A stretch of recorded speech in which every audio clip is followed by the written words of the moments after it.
कस्टमरची demand जशी असेल तसं आपल्याला कंप्लीट करून द्यावंच लागतं, कारण आपल्या होम बेकरचं कामच ते आहे की कस्टमरच्या डिमांडनुसार आपण केक बनवून देतो। आता केक आहे रसमलाई, पण तो येलो नाही आहे। केक आहे रेड, पण तो स्ट्रॉबेरी नाही आहे। आणि केक पाहिजे रेड वेल्वेट सारखा, पण तो रेड वेल्वेट नको आहे। मग आता कसा बनवायचा? तर तसाच केक मी आज बनवला आहे, पुढे जाऊन तुम्ही बघालच। केक बनवला आहे रसमलाई, पूर्ण रेड बनवला आहे, पण तो रेड वेल्वेट नाही आहे। रेड बनवला आहे, पण तो स्ट्रॉबेरीसुद्धा नाही आहे। 1 किलो केक बनवण्यासाठी मी घेतलेला आहे साधारणतः 400 ग्रॅम प्रीमिक्स। 8 इंचाचं हार्ट शेपचं टीन घेतलं आहे, त्याला मी छान बेक करून घेतलं आहे। बेक करताना त्यामध्ये मी टाकलेलं आहे रसमलाई इसेन्स आणि थोडासा येलो कलर। रसमलाई इसेन्स नसेल तर मावा इसेन्ससुद्धा तुम्ही वापरू शकता, किंवा कुल्फी मावा इसेन्ससुद्धा वापरू शकता। केक क्रम कोट करून पूर्ण मी बाजूला ठेवून दिलेला आहे। आणि बऱ्याच दिवसाच्या नंतर मी बनवते फ्लावर्स। थोडंसं ऑकवर्ड फील होत होतं, पण कोणतीही कला जेव्हा आपण शिकतो ना, तर ती मनापासून शिकतो आणि ती मनापासून आत्मसात केली की अगदी झोपेतून उठवलं ना तरीही ती कला तुम्ही जोपासू शकता किंवा काहीही तिथे तयार करू शकता। फ्लावर तर मी बनवले आणि त्याला मी रेड स्प्रे करत आहे। आपल्या जुन्या व्हिडिओजमध्ये तुम्ही पाहिलं असेल तर खूप साऱ्या फ्लावर्सचं डेकोरेशन, वेगवेगळे फ्लावर्स खूप सारं आपण बघितलेलं आहे। तर आता बघा, रेड कलर टाकल्याच्या नंतर असं वाटतंय जसं काही झाडाचं फूल तोडून आणलंय आणि असं वाटतंय म्हणजे टोटल। तर आता पुन्हा एकदा सेकंड फ्लावरसुद्धा मी बनवले आणि काही फ्लावर मी थोडं वेगळं बनवणार आहे। तसंही फ्लावर्स ऑलरेडी चॅनलवरती आहे, बघितलं नसेल तर तुम्ही नक्की जाऊन ओल्ड व्हिडिओज बघू शकता।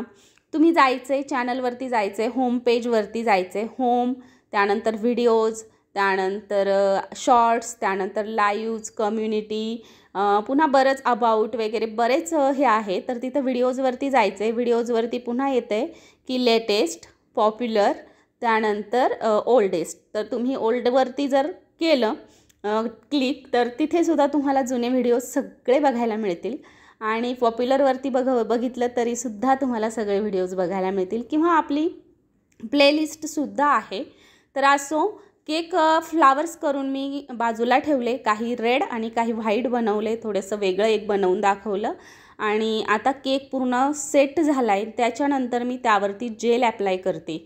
हे जेल जे आहे ते रेड कलरचं आहे। न्यूट्रल जेलमध्ये रेड कलर मिक्स करायचा, पण हे मी स्ट्रॉबेरी फ्लेवरचं वापरते, कारण माझ्याकडे त्या फ्लेवरचे ऑलरेडी असतात, तर मग मी कशाला वेगळं बनवत बसू ना। तर या पद्धतीने बघू शकता, खूप छान आपला केक रेडी होणार आहे, खूप सुंदर दिसणार आहे आणि तुम्हालासुद्धा हा केक नक्की आवडणार आहे।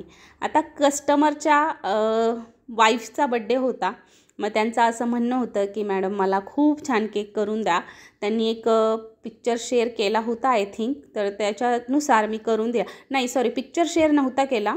तर त्यांनी मला फक्त जस्ट सांगितलं एका साईडले फ्लावर्स असतात ना तसा केक बनवा, पण पूर्ण रेड बनवा। म्हटलं आता पूर्ण रेड फ्लावर जर याच्यावरती ठेवले तर ते रेड केकवरती दिसणार नाही।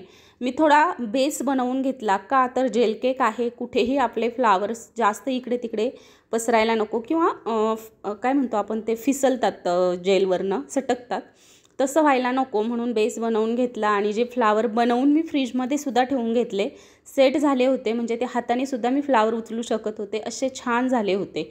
त्यानंतर मी ग्रीन कलरची क्रीम बनवली आणि पायपिंग बॅगलाच व्ही कट शेप दिला आणि छान पानंसुद्धा मी काढून घेतलेली आहे। तर रेड, व्हाईट आणि ग्रीन कलरचे पानं, सुंदर असा केक झालेला आहे। आणि कस्टमरच्या वाईफचं नाव होतं अक्षदा, तर ते नावसुद्धा इथे मी काढले, काही गोल्डन स्प्रिंकलर्स केलेले आहेत, त्याच्यामुळे केकचा लुक आणखी सुंदर झालेला आहे। तर होप यू गाईज केक तुम्हाला आवडला असेल, आणि आवडला असेल तर एक लाईक नक्की करा, नसेल आवडला तरीही करा, कारण आपला व्हिडिओ आणखी दुसऱ्यापर्यंत पोहोचेल। तर चला भेटूयात नवीन व्हिडिओमध्ये, तोपर्यंत